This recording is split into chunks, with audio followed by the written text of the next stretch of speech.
Hi hello friends, మనం ఇప్పుడు దసరా 4వ రోజు అమ్మవారిని పూజించాలో తెలుసుకుందాం.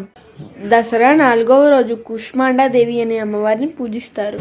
సురా సంపూర్ణ కలసం రుధిర ప్లూతమేవ చ దదనా హస్త పద్మాభ్యాం కూష్మాండ శుభమస్తు మే అనే శ్లోకంతో అమ్మవారిని పూజిస్తారు.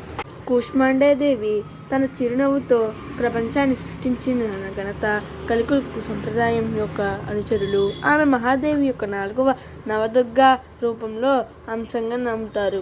ఆమె పేరు ఆమె ప్రధాన పాత్రను సూచిస్తుంది.